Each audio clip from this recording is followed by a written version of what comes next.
OG cinema చూసారా? ఇంకా చూడలేదా? ఇంత హైప్ ఇచ్చిన పవన్ కళ్యాణ్ ఫ్యాన్స్కి టికెట్లు దొరకని పరిస్థితి ఈరోజు థియేటర్లో.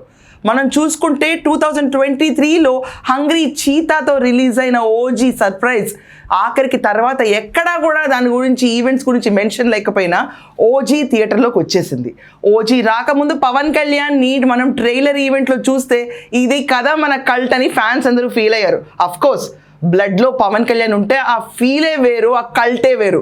ప్రతి ఒక్కరికి గుర్తుంటుంది. మనకి ఒక టైంలో పంజా, గుడుంబ శంకర్, ఖుషి, బద్రీ టైంలో పవన్ కళ్యాణ్ కల్ట్ అనేది ఎలా ఉంటుందో అది చాలా మిస్ అయ్యారు చాలామంది. ఒక రకంగా ఆయన చేస్తున్న మూవీస్ దానికి భిన్నంగా ఉండటంతో డిసప్పాయింట్మెంట్ చాలా వరకు వచ్చింది జనాలకి.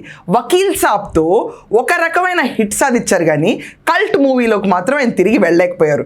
కానీ ఓజీ ఏదైతే వచ్చిందో మనన్నెవరు ఆపేదిరా అని చెప్పి ముందుకొచ్చి వర్షాన్ని కేర్ చేయకుండా ట్రైలర్ లాంచ్ చేసి పవన్ కళ్యాణ్ గారు గాగుల్స్ పెట్టుకుని ఒక యాటిట్యూడ్లో నడుచుకుంటూ వెళ్ళి, అది కాకుండా మ్యూజిక్లో ఒక జాపనీస్ టింట్ ఉండి ట్రైలర్లో చూస్తుంటే ప్రతి ఒక్కళ్ళు మెస్మరైజ్ అయ్యారు.